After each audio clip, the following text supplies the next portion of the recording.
ফিরি।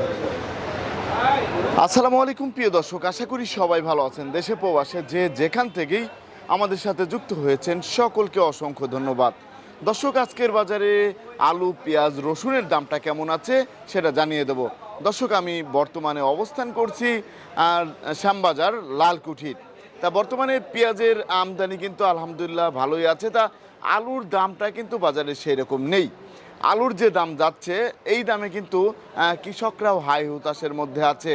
আর এদিকে ইন্ডিয়ান যে পেঁয়াজ আছে, এলসি পেঁয়াজের দাম হচ্ছে ইন্ডিয়াতে দাম কম, আর বাংলাদেশে আসলেই দাম বেশি হয়ে যাচ্ছে।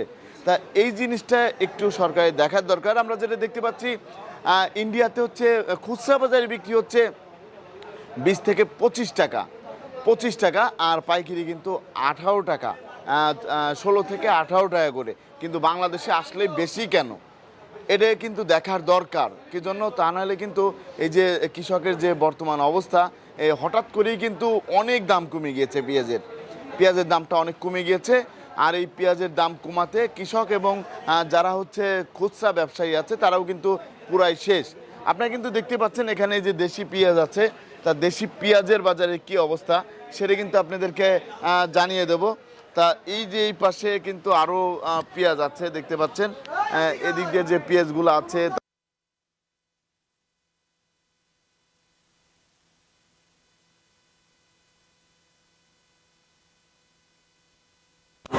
তা বর্তমানে কোনটার কত দাম আছে সেটা কিন্তু আমরা জানিয়ে দেব। আপনারা কিন্তু দেখতে পাচ্ছেন এখানে। দর্শক, আমি আপনাদেরকে দেখাচ্ছি, এদিকে কিন্তু দেখতে পাচ্ছেন এই পাশে এই যে যে পেঁয়াজগুলো আছে, এই পেঁয়াজের বাজারে কি অবস্থা সেটা আপনারা জানতে পারবেন। তা বর্তমানে যে দামে বিক্রি হচ্ছে এই দামে কিন্তু কৃষকরা হাই হুতাশের মধ্যেই আছে। তারপরে আমরা এদিকে যে পেঁয়াজ আছে, তারপর আবার রসুন আছে। কোন রসুনের দাম কেমন সেটা আমরা জানবো বিক্রেতা ভাইয়ের কাছ থেকেই। এদিকে কিন্তু এই যে বেচা কিনা চলছে, এদিক দিয়ে যে পেঁয়াজটা আছে আমরা একটু জানবো। ওই যে এই পাশে দেখেন কত আলুর কিন্তু অভাব নেই, প্রচুর আলু কিন্তু বাজারে আছে। আপনারা কিন্তু দেখতে পাচ্ছেন প্রচুর আলু আছে। এখন বর্তমান বাজার ইন্ডিয়ার তুলনায় বাংলাদেশে কিন্তু যে অবস্থা সেটা কিন্তু আপনারা দেখতেই পাচ্ছেন। আর খুচরা যে ব্যবসায়ী ভাইয়েরা আছে তাদের সাথেও কিন্তু আমরা একটু কথা বলে জানবো। আসসালামু আলাইকুম ভাইজান, আপনি কি খুচরা ব্যবসায়ী? তা আপনাদের কি অবস্থা? অবস্থা তো ভালো না। বেচা কিনা কেমন চলছে? বেচা কিনা সেরকম নেই, এখন আবার কমে গিয়েছে। আবার বেতন আসলে তারপরে একটু বাড়বে। ধন্যবাদ আপনাকে। তা দর্শক, আমরা এখন কথা বলবো ব্যবসায়ী ভাইয়ের সাথে। আসসালামু আলাইকুম ভাই, কেমন আছেন? আলহামদুলিল্লাহ। ভাইজান, এখন বেচা কিনার কি অবস্থা? বেচা কিনা কম। বেচা কিনাটা একটু কম হচ্ছে, আবার দামও তো কমে গিয়েছে। দাম কমছে তুলনামূলকভাবে, তো এখানে বাজার নেই। যেটা আজকে হাটে বাজার আছে সেই তুলনায় তো এখানে বাজার থাকতে হবে। এখানে বাজার যদি না থাকে তাই কিভাবে বাঁচে যারা ব্যবসায়ী, তারা কিভাবে বাঁচবে? জি। এখন এলসি পেঁয়াজ তো কোনো দরকার ছিল না, করতে হবে। এলসি তো দরকার ছিল না আমাদের। এলসি দরকার ছিল না, এটাও সঠিক। যে ছিল তাতে চলতো, কিন্তু ওই হুজুকে বাঙালি যখনই হয়েছে 2800 তখন কয় 3000, তখন 3000 হয়েছে তখন কয় মাল দেবো না 3200। এই আমাদের মানে পাপের ফল আমরা পাইছি। এলসি ছিল না, সরকারও দিতে চায় না, এটাই সত্য। কিন্তু মাঝে মাঝে এমন অবস্থান করে হাটে যা ধারণার বাইরে। হাটে পেঁয়াজে উঠাইতে চায়। হ্যাঁ, একেবারে মনে হয় জানি 3000 হওয়ার পরে হাটে মাল নাই, যখন আবার 2600 তাইছে এখন হাটে মাল আছে। তাই এইটা যদি না করতো তাহলে আমার মনে হয় না থাকতো। কিন্তু এখন এই যে পেঁয়াজ নিয়ে এত কিছুই, কিন্তু আলু নিয়ে কিছু হইতেছে না। আলু নিয়ে কিছু চলতেছে। আলু নিয়ে আজ পর্যন্ত দেখছেন কোনো রেকর্ড আছে যে আলু নিয়ে এই উপদেষ্টারা বা সচিবেরা অন্য বাইরে গেছে, একটা টিম গেছে নিয়ে আলোচনা করছে? অন্য রাষ্ট্ররা করে না যে আমাদের দেশে একটা ফলন বেশি হয়েছে, এটা নিয়ে আমরা একটু বাইরে দেখি কোন দেশে পাঠানো যায়, আলু পাঠাও, এটা পাঠাইয়ে কৃষককে বাঁচাও। কৃষক খালি পেঁয়াজের কৃষক, আলুরও তো কৃষক। জি জি জি, এতে আলু যে ধ্বংস হয়ে যেতেছে সেটা আপনার কথাটা অনেক অনেক সুন্দর হয়েছে। কি জন্য এখন কৃষক আলুর বাজারে তো সেরকম আলুর দামই এই পাচ্ছে না। ব্যাপারে আমরা আজও পর্যন্ত কোনো একটা পেপারেও বিজ্ঞপ্তি দেখি না যে আলুর ব্যাপার নিয়ে একটা বৈঠক হয়েছে, এত মানুষ মারা যাইতেছে, এই যে তাহলে এদেরকে নিয়ে বিদেশে দেই কোন জায়গায় থাইল্যান্ড পাঠানো যায় না, মালয়েশিয়া পাঠানো যায় না, কোন জায়গায় পাঠানো যায়, কোন জায়গায় কি পড়তে আছে বা কেউ এরকম মতো কোনো আলোচনা নেই। এখন পিএইচ নিয়ে আলোচনা তুমি উঠে গেছে, দাম বাড়ছে। আলুর দামটা কেমন যাচ্ছে এখন? আলুর দাম ওটা ফ্রি বললেই চলে, বস্তা মস্তা দিয়া ফ্রি ভাড়া বড়। কোলেস্টোরের ভাড়াও তো অনেক বেশি, 12 টাকা 13 টাকা বেশি না। কোলেস্টোরের টাকা কি ব্যাংকের টাকা নেই? ব্যাংকটা মাইর খাবে না? বেটারা মাল আনতে যাবে, যারা যারা কিছু ভাড়া দিয়া মানে রাখছে পর্তা হইতে আনতেছে, যারা লোন নেছে তারা কি কোলেস্টোরে যাবে? তা ঘুরিয়ে তো সরকারেরই মাইর। কিন্তু এই ব্যাপারে দেখলাম না আলুর ব্যাপারে যদি দেখে, যদি কৃষকের 10 টাকা আমি আজীবন দেখলাম 10 টাকা পেঁয়াজের বাজার বাড়ছে, ম্যাজিস্ট্রেট দিতেইছে। এই যে আলুর বাজার কমছে, ম্যাজিস্ট্রেট একদিন দেখবে না যে দেখি এটা এত কম কেন, আলোচনা করেন এইটা বাড়ানো যায় কিনা, আমরা উপরে মহলে আলোচনা করি। এরকম ম্যাজিস্ট্রেট জন্ম নেয় না এই দেশে। ম্যাজিস্ট্রেট জন্ম নিয়েছে কারে যাইয়া আইয়ে 50,000 জরিমানা করতে পারবে, কিচ্ছু জানে না তারা। অজানাই একজন জরিমানা, কমিশনে আরতদারি করে হাতে জরিমানা করে যায়, এরা হইলে ম্যাজিস্ট্রেট।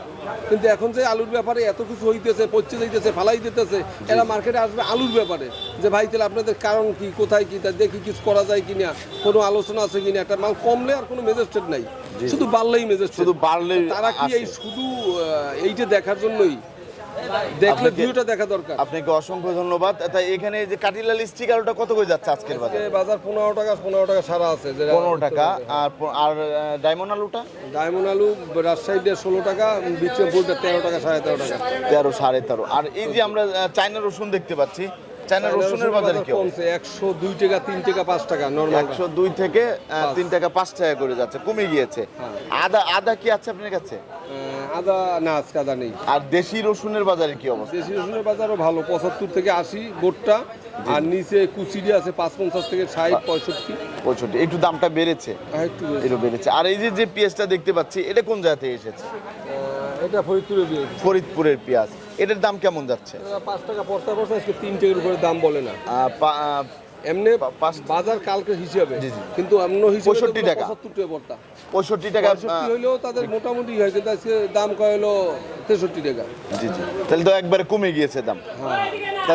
তারপর আমরা দেখতে পাচ্ছি এখানে যে পেঁয়াজটা আছে, এটা পাবনার, এটা কত যাচ্ছে? 67, 68 আজকে। 67, 68, 66 করে। হ্যাঁ, কিন্তু এগুলো কিনা ছিল 75 টাকা পড়তা। 75 টাকা পড়তা, কিন্তু এখন দাম সবাই ধরা, পুরাই ধরা।